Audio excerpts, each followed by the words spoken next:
Hey there, folks. My name is Misadventurer, and welcome back to the Icenia campaign. Last time, we experienced the expected, but still unfortunate death of Donwyn Dewika, our starting ruler, and after a 50-some-odd years reign, the legendary chieftain turned queen of Icenia, and then later Britannia. And here we are in the succession situation, and as promised between episodes, I did go ahead and look at the whole situation and get a sense of where things are now and what we need to do to stabilize things, which, as it turns out, is not that much. I've actually been so careful and micromanaging this entire series, you may have noticed, that I've put myself in a pretty good position for the succession. Now, a big reason for this is the succession going to Segowax I Dubicus, who himself is likely to die of old age pretty soon. If we look at his health situation, he is incapable. Actually, I don't think that's a health thing. I think it's just generally... I think he may have had that before. This may just be a character trait. But he's dumb, and he does have diphtheria, which is essentially lesions, throat symptoms, and malaise, so some sort of flu-like illness. His health is not going to be in the best of states, so this guy's probably... Yeah, he's near death, according to the game, which means we're going to have another succession very soon. And this time around, I'm a lot more sure of what's going on, because the monarchy succession dynamics that I was expecting the whole time finally seem to have kicked in with one succession in. I guess this is another weird quirk of the game. When you turn into a monarchy, it takes one generation of succession to kind of like begin the monarchy succession system. But now that Donwyn's dead, everyone suddenly agrees that actually her direct descendants are in the line of succession, and the members of her household or just other tribal major characters aren't anymore, or at least are not to any great degree. Of course, Boyrix, our former Golden Boy, and this guy, Andy Cambogius, the very qualified researcher character from the family, but not from the blood family, he's just from the household. They do have some level of succession support, but it is nothing compared to the sons of Donwyn and Segowax, the current king. And notably, the first son does get a slight edge over the second son, but it's not substantial. And I suspect that if there was a huge difference in prestige or power base between the two, that could flip it. But the current rule that we have is agnatic primogeniture, which means only men can inherit, which I would like to change later. Change it to this, agnatic cognatic, which is the best I can do for female rulers. It'll just mean a female ruler can succeed if there's no valid male heirs. Which, I would prefer there to just be no gender distinction at all. We are a Celtic nation. We've historically had a lot of females in government, and having more female characters be recruitable to the state in various ways is mostly a good thing because it increases the chance of good characters you can use, but it also has the double-edged effect of adding more characters with power bases you have to care about, or it just adds more, it just increases the amount of character management you have to do. But I think overall it's mostly a good idea if you have sort of that starting position where it lets you do it. But I guess we're not going to be able to get away with it at the succession level for now. So, as it were, Donis, his twin sister, you may remember, Vinoma, she is unable to be the queen, but she can be as high-ranking as a governor, so that's pretty good. So she is the governor of Caledonia right now. Donis, who doesn't have any offices, is likely to be the king. In fact, he's almost 100% for sure going to be the king pretty soon when Segowax dies. Donis, meanwhile, is healthy. He is secure, zealous, proud, and vengeful, so no bad health traits right now. He's only 50, so all things considered, he's not really that old. His stats are okay. He has good zeal, good finesse, not so good charisma or martial, but he does have better stats than his ailing father, whose martial is also pretty low. So all that being said, the succession situation is pretty secure. In terms of the family situation, I actually don't have too many serious loyalty problems. The heads of the various families, and Boyrix as well, they're all on the very cusp of disloyalty.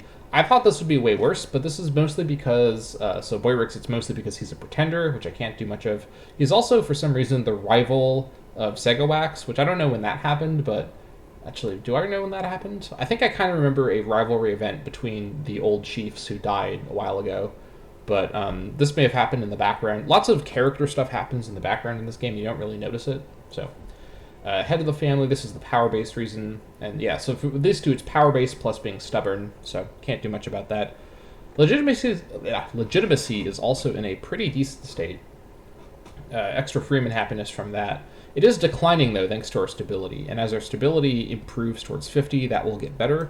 What I could do, and I did think about if I want to do this, is increase legitimacy, which gives me 5 years of essentially having the current loss rate of legitimacy, which, as my stability gets better, will also continually get better. And eventually, this will be boosting my legitimacy. And the main reason I'm thinking about this is within the 5 years, there's a good chance I will have another succession, and that may also affect my legitimacy even more. And I don't know what the legitimacy of Donis will be, given that Segowax has been around, and he was the Chancellor, actually. Or, sorry, not Chancellor. Yes, Chancellor. I think this title was different before I was a monarchy. I think it was like tribal advisor or something like that. The Chancellor equivalent. Segowax was in this position for a really long time, and so his effect on legitimacy as the king is probably going to be better than the seemingly never employed Donis ever he'll be when he becomes the monarch. So all that being said, perhaps increasing legitimacy, which I will do right there, is a good idea. That does use up some political influence, and we can't bump it again within those 5 years, but this seems like a pretty good thing just to have on the background. Now, the other thing we need to do is pick ourselves a chancellor, and this is one of those things I spent a little while in between episodes looking at the various characters and trying to think ahead. Something I did notice is that Donis lacks any spouse or children, so if he were to die childless, it's possible. Let's go back out to here, please. It is possible that if he died childless, the throne would pass to his younger brother, Buit Duicus. Now, Buit is much younger. If you remember, he was born something like, let's see here, 17 years after his twin older siblings. So he's only 33, so he's much younger, and I think that the play that I want to make here is find a female character who will be in the government and take up the position of Chancellor, and then marry her to Buit Duicus if I can. Now, arranging marriages in this game is seemingly a little bit more complicated than in, say, Crusader Kings 3, where it's a central game mechanic. I'm never sure what characters are marriageable, and you'd think it would be pretty straightforward, but perhaps not. And we're going to marry Buit, assuming that our new king... gosh, hold on, let me get back to him.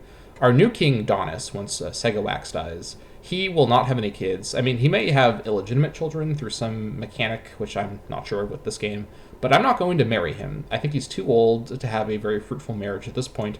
I'd rather let him be the childless but hopefully stable leader and king, while his brother forms a bit of a family. And we can kind of start over a little bit with the succession when the brother becomes king. That's kind of my current thinking.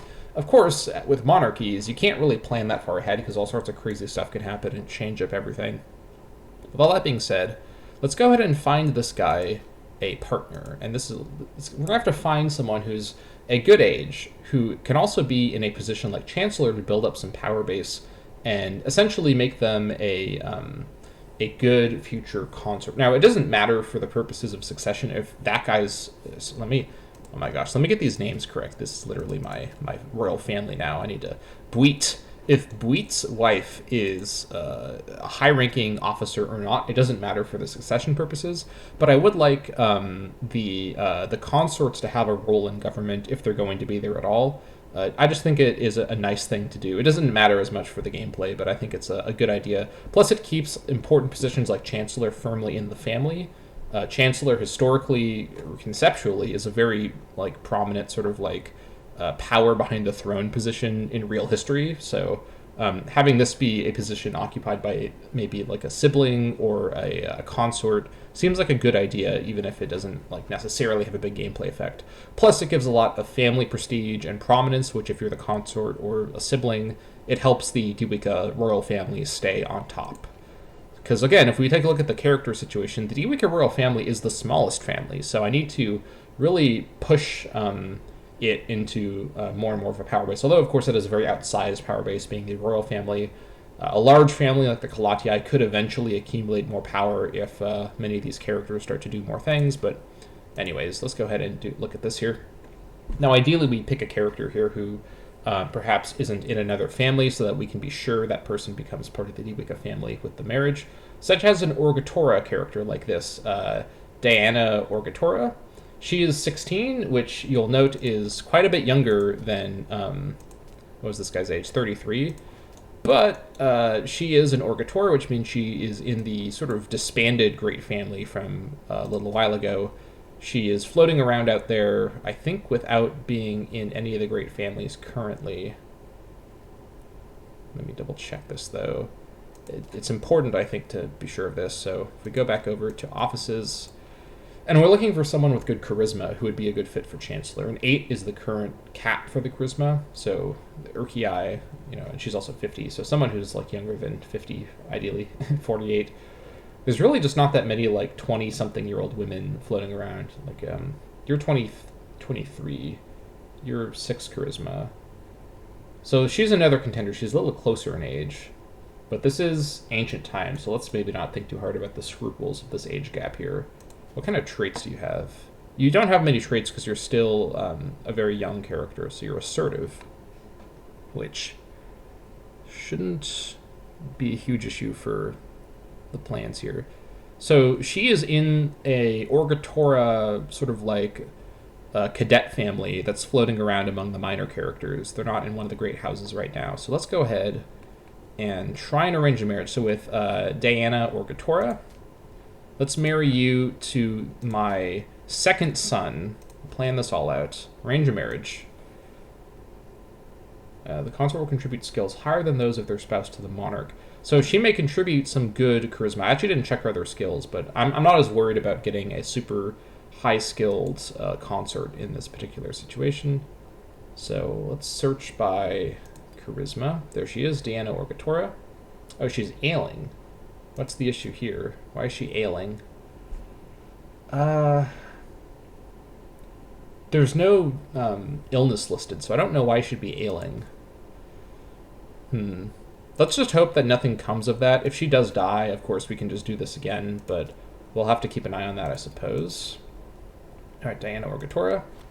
A suitable match, after careful deliberation, assessment of potential spouses, and a great deal of research into various bloodlines and heritages, Buit summoned his aides and issued an offer of marriage to Diana of the Orgatorid dynasty. The envoys report that the young maiden Diana almost swooned after receiving the news. I mean, look at this guy. This man with this magnificent mustache who's almost twice your age. Hubba hubba. All right, the envoy reports that I just read that. It may be that Buit and Diana are an ideal match. Splendid. Let us arrange the festivities. Sweet. All right, so Diana Orgatora is now in the family, and Buit did not seemingly give her his last name.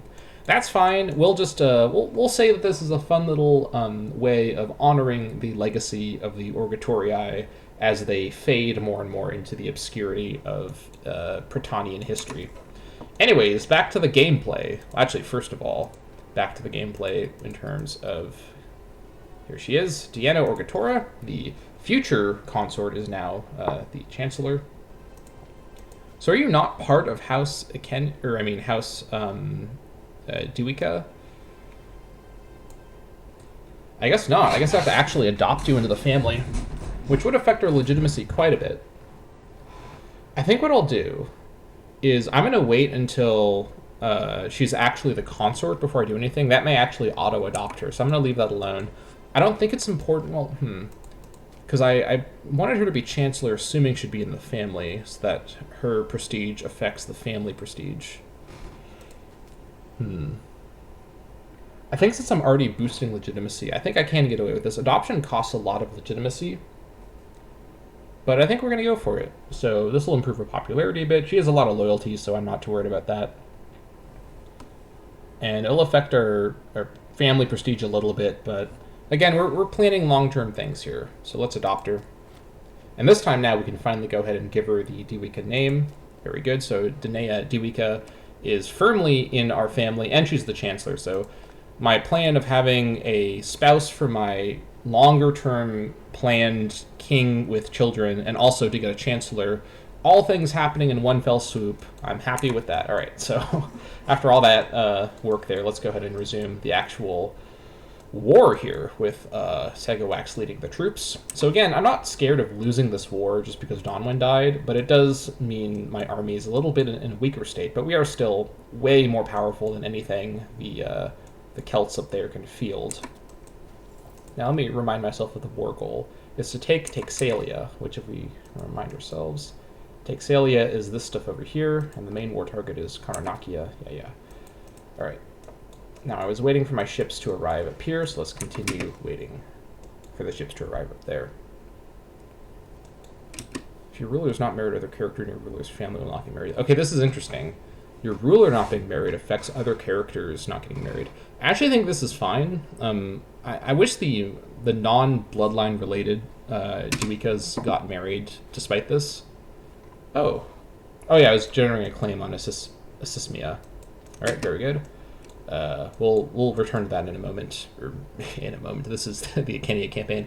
We'll return to that in several hours of episodes, but yeah, we'll not worry too much about the marriage thing. I might be good to actually try and control the marrying within the family by using that mechanic a little bit. Okay. Demodamas the Explorer. Amid raging weather and violent seas, a patchwork ship of exotic craftsmen has pulled into the port of Olconum. Aboard, a crew hailing from far-flung lands various gaze out upon our modest harbor with poorly disguised wonder. After a brief delay, a lone sailor emerges and speaks in perfect Iceni, espousing his gratitude that we let him dock without trouble or suspicion. He gives his name as Demodamas of Miletus, an explorer of some experience who is sent forth by his liege to discover more about the world at large. He regales us with tales of Scythia and Bactria, as well as mysterious lands far to the east, and he begs our leave to restock his small fleet with galley slaves, in return for a bauble with which he claims was revered as holy by a forgotten people. Okay, so I could lose 3 pops in Olconum, which is here. 20 pops. Actually, Olconum's growing quite a bit. Holy moly. This place is really prime city building location. So we can definitely afford to lose pops there. Let's see here. So I give this character, who is just some random Macedonian character, I give him a good trait, and he leaves. I also get an item in my treasury, which I don't know if I have any treasures right now. I have no treasures at all, so that would be an interesting... I'd get an item. I don't have any holy sites built at all, so that wouldn't matter as much, but I would get a treasure. I get 4 stability, which actually is kind of appealing. I mean, this isn't necessarily the attitude I'd want to take in this situation, but this is a really good meta gameplay option to pick here, because that's, you can do the math in your head, but that's quite a few months of stability right there. Or, I get this character as a minor character. And this guy is very, very good charisma and zeal, but he's actually really good at everything except martial, which is also 32. I think it might be too complicated to try and deal with a non-Iceni, what's my religion called? Druidic character. I don't think he doesn't bring any claims with him or anything. Like, I could make interesting use of this character, but I wouldn't be guaranteed his loyalty to the ruling family necessarily, so let's not do that. I think we'll take the stability. Sorry, I hope you find happier times elsewhere, my friend. Stability increased, very good. And just like that, our legitimacy is now at neutral, so that's good.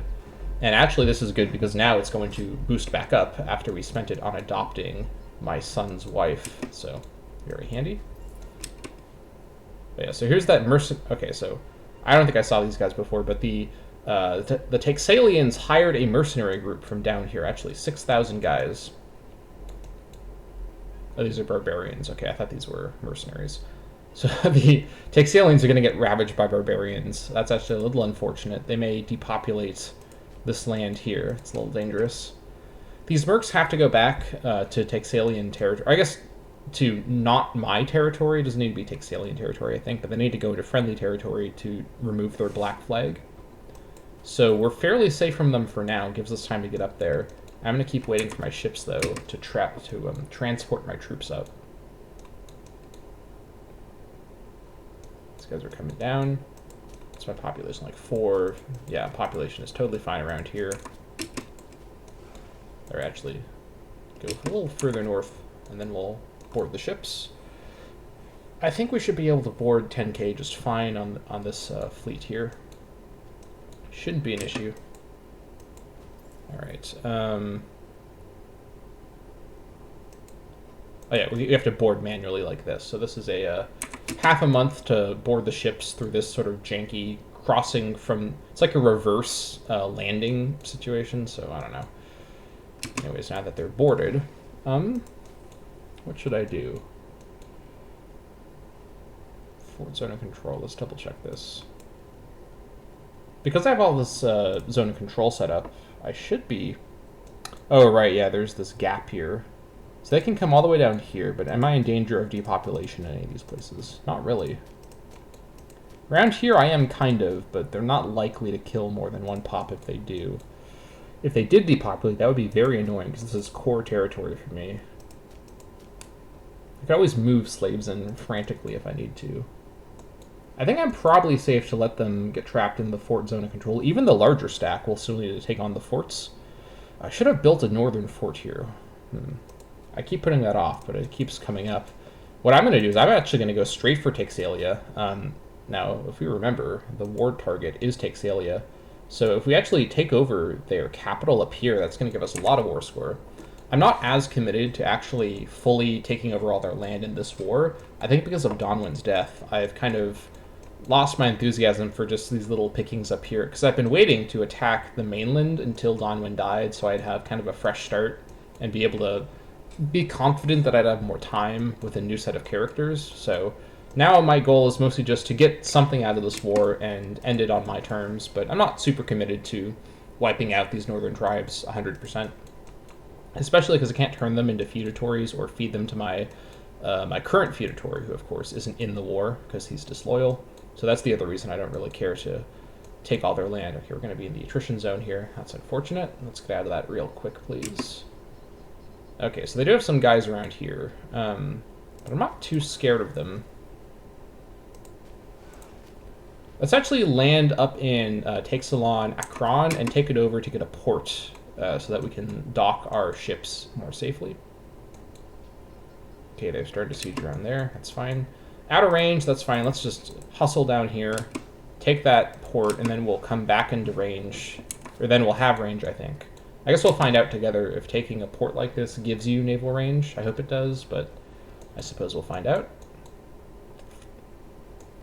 Alright, they're going to siege down my guy here. Is he not in the war? Wait, no, hold on. That's not them. That's the barbarians. Okay, he's being destroyed by barbarians. That's a little unfortunate because they could cause a lot of havoc around here, but I can't exactly help out my feudatory right now. So, sorry, buddy. Alright. Go back into range for a moment, which is just here, and then you can try and dock. Here these guys come. If we look at the fort map mode, they're not going to get very far before they have to go into the mountains or over to Dictium. I'm not too scared. I guess they have enough numbers to try and pull some sort of assault on the fort, but I'm not too worried about that. I can always zoom back down with my embarked army if I need to. Once I get this... Oh, let me go back up, actually. Once I get this, those ships will be forced out. Alright, I did capture a slave. Went to Dictium. These ships are going to be forced out. I'll catch them with my navy here. And finally, I think for the first time ever, Boyrix will get some action, or one of the first times ever. So he's going to be able to get his frustration over being kicked out of the line of succession out by fighting this navy that's 1/3 his size. Oh, well. It's got to be done. We're going to go with... just not going to go with either of these tactics. That's fine. These guys are coming down. All right, we've caught their navy. Very good. Let's see how this goes. Well, that's about what I expected. They're going to flee. They lost all 3 of their ships, and Boyrix earned 0 popularity. That's not true, though. He did gain 0.5 popularity. All right. How much damage did we take? I don't know if I can see that. Well, that's technically a victory, so... Oh, we captured this character. Okay. Hello there. Interesting. Can I ransom you? Seemingly not. Well, hold on to you for the rest of the war. Alrighty. And now you can go. Yeah, you're outside the naval range, or yeah, you are. But if I put you in port, maybe that'll stop the attrition. I guess we'll see what happens there. Got the fortress under siege. Very good. Okay, now you're not taking attrition, so I think their port doesn't add naval range for me, which I guess fair enough. But I can still dock in the port to not suffer naval range attrition. So I will take that. That is totally fine. Now I could actually assault if I wanted to, which is interesting, but that would cost a lot of manpower, and I'm at the cap. Why did my cap shrink so much? It's probably because of the marshal of my current king lowers the cap. I think the cap is affected by marshal, so actually it would cost a lot of my capped out. Actually, since I'm at my cap, maybe it'd be fine to do this.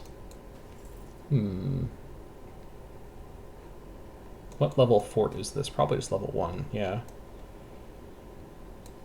Against 500, I think we can get away with an assault. Let's wait for 1 tick and then we'll do an assault. Let's also speed up the war. What are you sieging there? What's our pop here? 6, that's fine.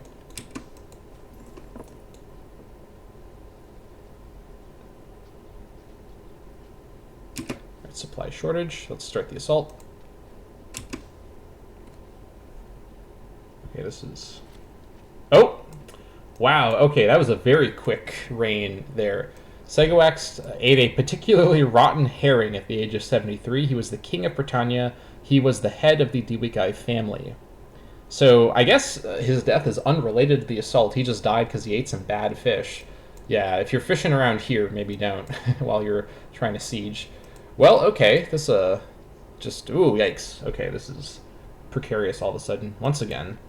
Donis the First Diwicus rose to the throne and will now rule our glorious nation. The gods are weeping over the passing of Segowax the First Diwicus. Can I... Is this assault still happening? I guess it is. Oh, what's happened? They took 2 pops from Ablana? Wait, oh, what? I didn't even know this was going on over here. Yikes, okay. I didn't even think about this. Oh no. Okay, this is pretty bad because if they take over all this territory, that will really affect the war score, so I'm thinking if we can end the war right now, that might be the best. Don't accept white peace, mostly because of the months at war. But if I took their capital, they would probably accept anything, even if I lost all this. That's actually very irritating. I completely forgot about these land bridges. I gotta be more careful with my Hibernian territory, jeez. Alright, well, we're gonna win, but we're gonna lose a lot of forces taking over this capital here. Assault was definitely not the right move. I think I regret choosing that.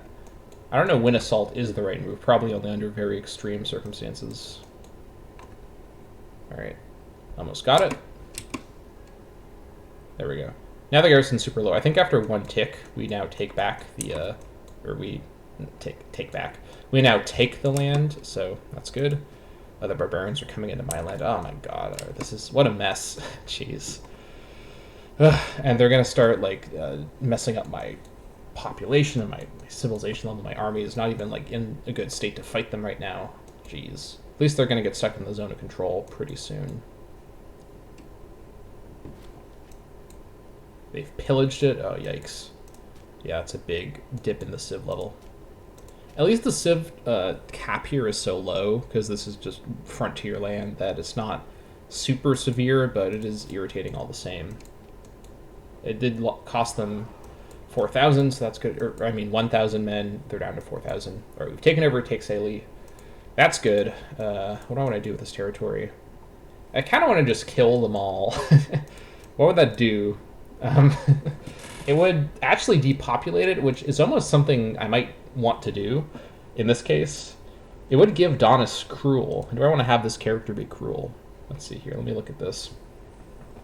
You get monthly tyranny, which is not going to be a problem at all. Slave output from all of Britannia, which could be actually pretty good. Better enslavement efficiency. Wonder construction is better. He loses charisma, but he was not very charismatic to begin with. We also get probably a lot of loyalty to him, which is fine. And we also get a little bit more money, extra prestige. Let's do it.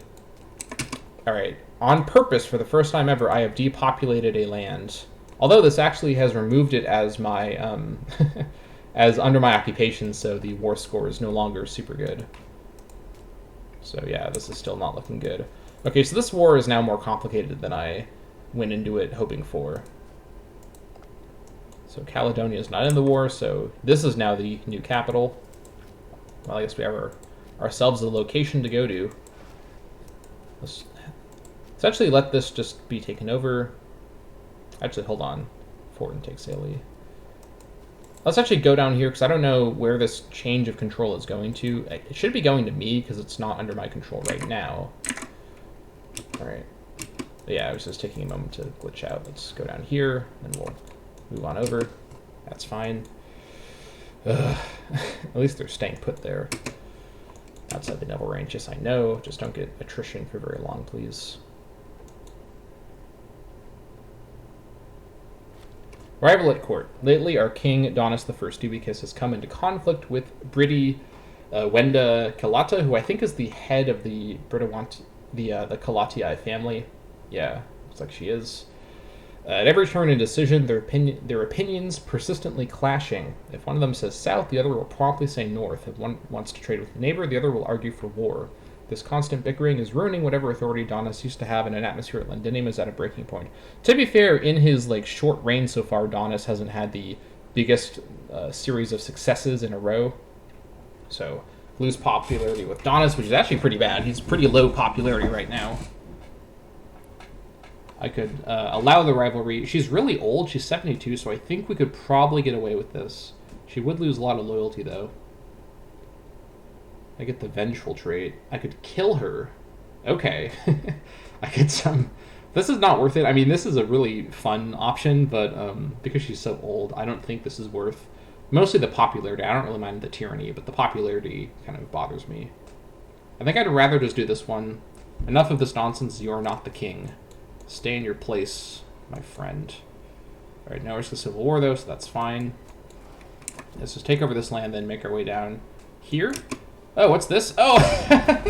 The Texalians are fighting the Bards. Oh, that's hilarious.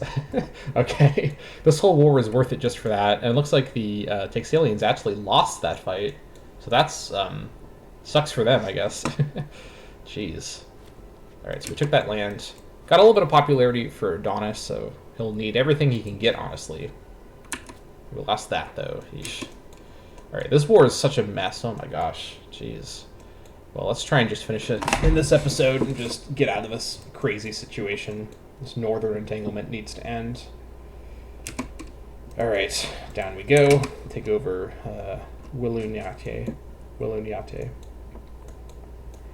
Yeah, alright. Barbs are still causing trouble.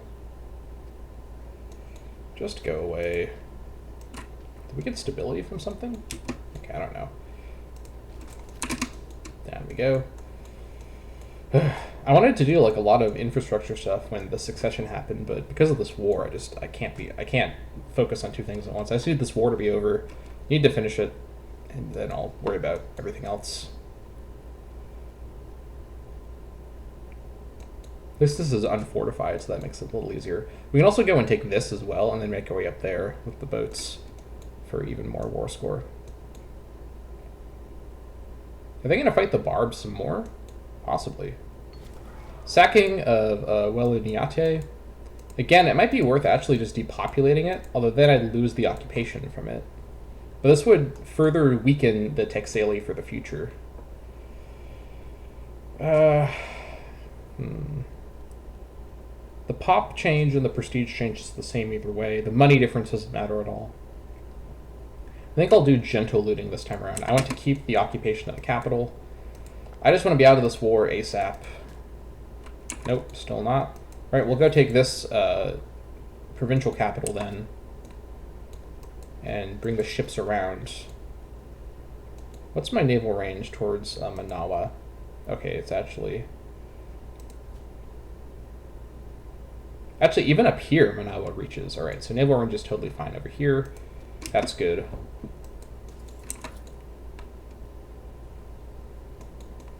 This is so irritating. Okay, they're getting towards low population land. That's kind of scaring me a little bit.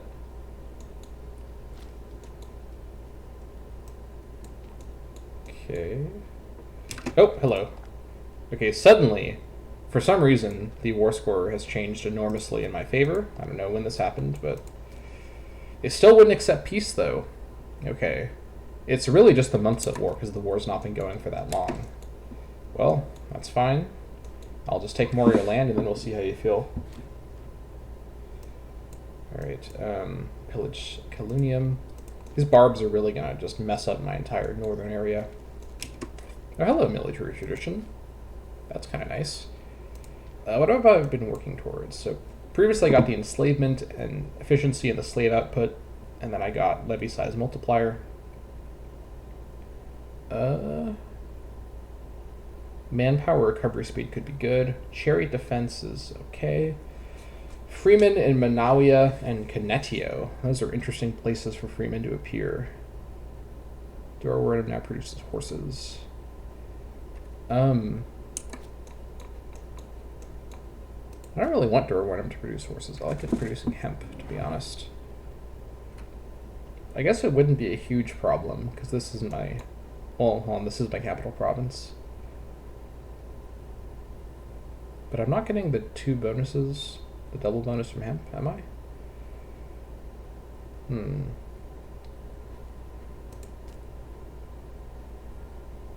I don't know if I am. It doesn't say +1, but I am producing 2. I think I'm selling one of them.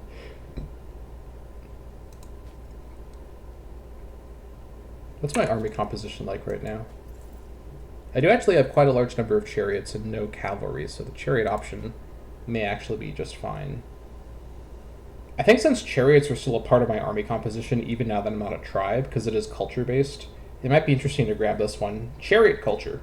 The use of chariots in warfare stems back many thousands of years and holds strong holds strong affiliations with nobility and class.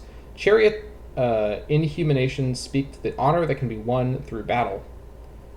Chariots themselves were commonly used as mobile platforms with 2 or 3 occupants, from which javelins or other thrown weapons were used to break the ranks of their opponents. Chariot culture. Let's grab that. Very good. So we have even stronger chariots now.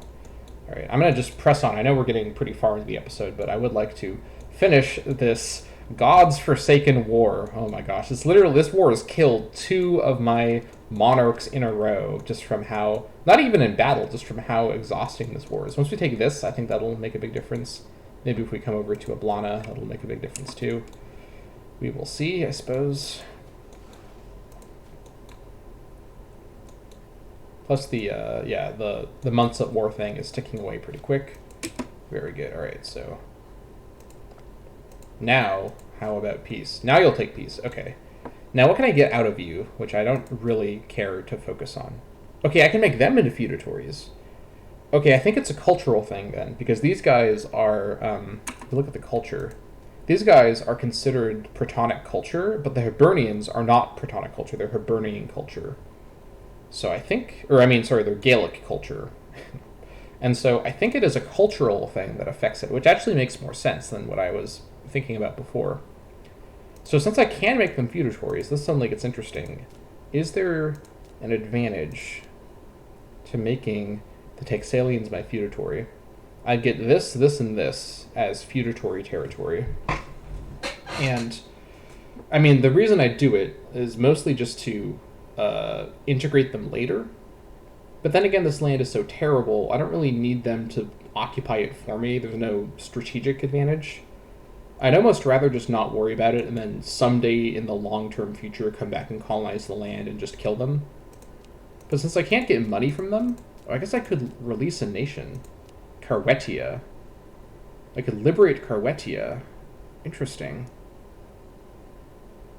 So liberate Carwetia, which I guess just creates this nation Carwetia. It's a migrant horde. Okay, that's interesting. Migrant horde may colonize land, or it may migrate to land, which means I could liberate them, and then I don't know this mechanic at all, so I'm just completely guessing here. I might be able to take the opportune moment when they're controlling, for example, the Brigantian uncolonized land, and then swoop in and conquer them, and then take over the land that way, if I can't manage to colonize it in a very short time. So liberate Carwetia. I think that's probably the best option, honestly, because I don't really see any advantage to having these feudatories up here. My relationship with Brigantia is already annoying enough to deal with, and they're a feudatory I've had for a long time, and they're like a solid feudatory in like one location.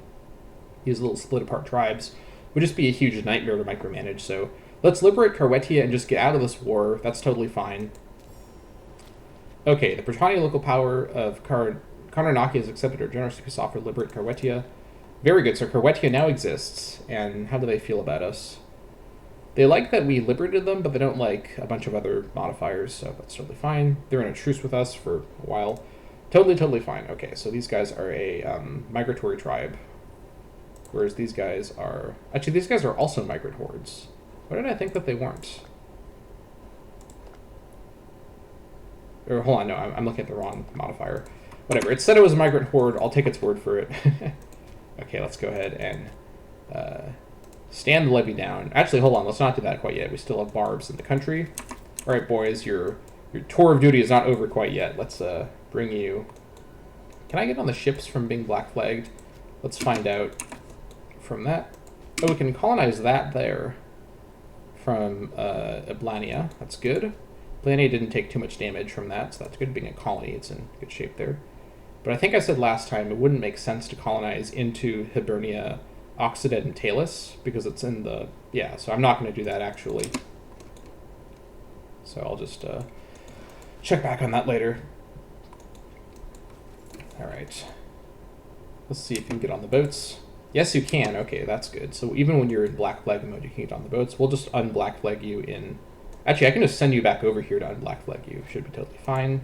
These guys are pillaging all over the place. It is using up all their population in their horde to do it, so it's not super bad, but it is irritating. Once I kill the barbs, I'll disband the levy. So, yeah, I've used up a lot of manpower in this war, mostly on that disastrous assault on Take Sally.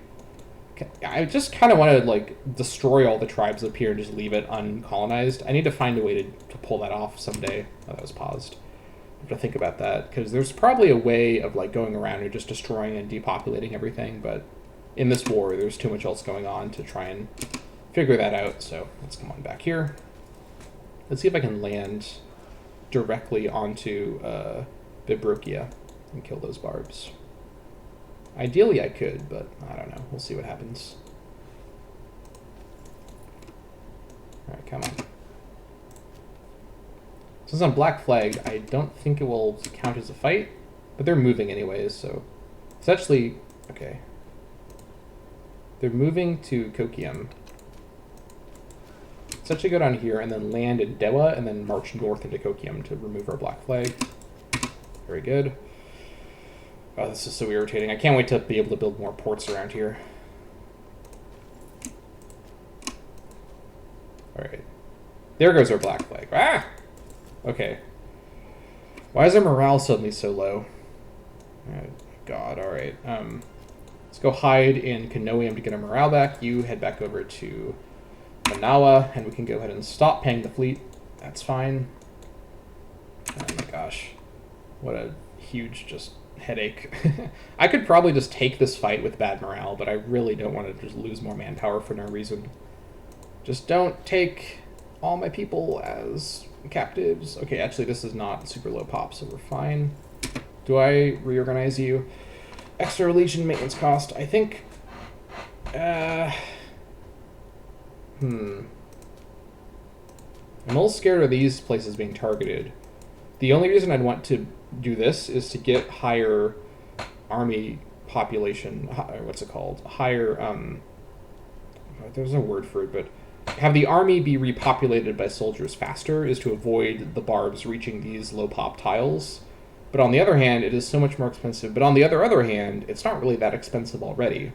And we have a lot of money, so let's do it briefly and get away with it. I also noticed that we have good political influence now because we've just been waiting around for so long. We're going to build some cities pretty soon. That you can be sure of. We'll just let this recover. Should have done this over here, honestly. I could probably have defended against them, but that's fine. And here they come. They're coming to Dewa. If they want to attack over the river, this looks like hills, but it's actually plains, so they're just going to stand there. That's fine. Continue recovering. Dewa can take one attack. It has a pretty big population. And all these places are going to be recontrolled because they're in zones of control, so nothing to worry about there. Jeez, what a messy, messy episode. But I think I've handled it pretty well. I think as much as I am frustrated by how things go, I need to give myself more credit. I am dealing with a kind of complicated game, and I think I'm doing the best that I can under most circumstances, given this game is quite frustrating sometimes. Wosenius Orgatorus of Dysentery, he was the marshal and a friend of the governor of Caledonia and a friend of the king of Britannia. So an Orgatorii minor character has died. Now the marshal position is open. You know what that means. Let's get a... Actually, hold on.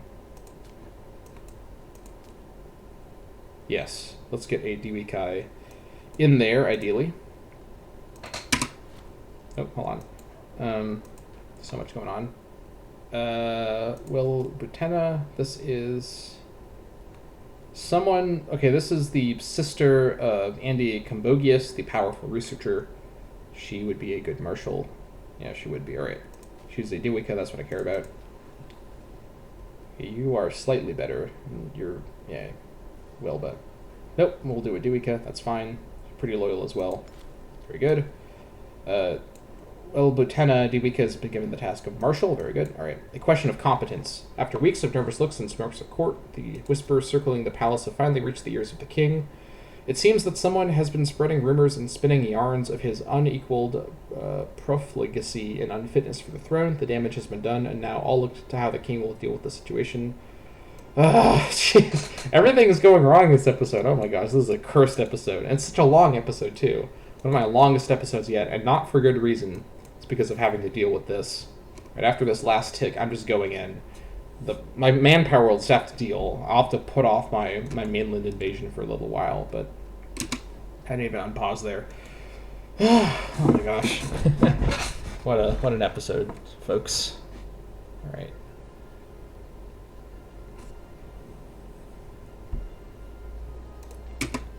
Okay. Just go fight them, please. I don't care anymore. Your morale is fine. Just do it. And then we'll be able to disband this army and go back to actual peacetime. That'll be great. All right. Battle of Mediolanum. Let's see how this goes. Basically fine. Should have probably just attacked the month before, but oh well. Oh, they're not even destroyed? All right, I guess I have to chase them around. We'll probably stack up them over here. We'll be we'll be defending in the plains with the river crossing, so that's extra good. All right, come on. 18th. The fortress. Okay, I guess we'll still be defending. That's totally fine. Stack, wipe, stack, wipe, stack, wipe. There we go. Stack wiped. Oh my gosh. All right. Barbarians defeated. Here it is. He's the king of Britannia. We gain 18 gold. We get 1 pop. Or do we? Maybe not. Okay. And with that, 20th of January, 504, we're going to disband this levy. Finally. These folks are going to be real pleased to go home after that slog. And with that, that's going to be the end of this episode. Thank you so much for watching this extra long, but actually quite action-packed episode after quite a large number of episodes of pretty stale military content. We had a actual kind of tense war-themed episode finally, although more from just logistics than actual army composition difficulties. But thanks for watching, and I'll see you all next time.